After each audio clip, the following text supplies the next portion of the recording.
And the adaptable culture, the research on that goes all the way back to, when did John publish Corporate Culture and Performance? 92. So I was going to say decades ago, and that's accurate, right? But that goes all the way back to studying adaptability back in the early 90s. When you think about adaptable culture and the attributes that John identified through that research and the performance of those organizations that just completely blew everybody else out of the water, two things. So one is, can you both maybe talk about, maybe Gaurav, you can start with, what are some of those attributes and those key attributes that define adaptable culture? And then two, what have we learned maybe in the past 5 to 10 years that has sort of brought that research into current context with the pace of change today? Sure. So, when John wrote the book, one of the questions was really around how does culture influence performance, right? That was the main sort of idea behind doing the research, and so one of the things to talk about is the idea of what's a high performing culture, and the research shows there's 3 elements to a high performing culture.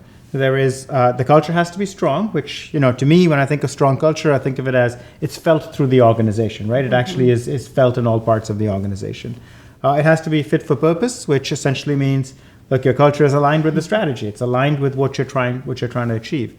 And the third, which was probably the most intuitive, and I think before they wrote the book didn't really get as much sort of discussion, is this idea of adaptive cultures, right? And the idea that not only do you need a strong and a fit for purpose culture, you also need a culture that is more adaptive and is able to respond to changes in the external market.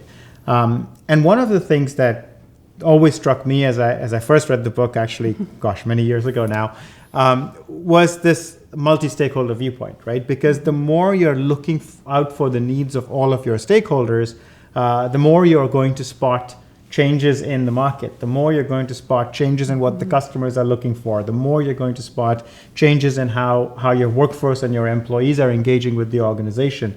And so that, to me, is probably the most important part of adaptive cultures, is that they are taking into consideration the viewpoint of multiple stakeholders. Yeah. And some of the other elements that we see in adaptive cultures are things like an appetite for risk rather than risk aversion. So leaning into what's possible. We see cultures that take a collaborative problem-solving approach rather than more bureaucratic or bias for control type of approach.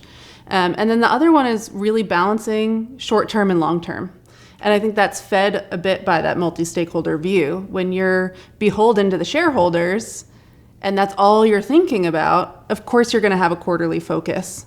And that's then going to drive a lot of those other attributes of risk aversion if it's not going to pay off in this quarter right out of the gate. So there are, I think, a lot of other characteristics that almost fall out of that multi-stakeholder perspective. And what we've learned over the years is that the original research that John did still holds true today. There are some things that have shifted in the context. I think the biggest shift, if you go back and really read the book with a keen focus, is a migration from the idea of kind of a burning platform being a driver for change to really opportunity-driven change.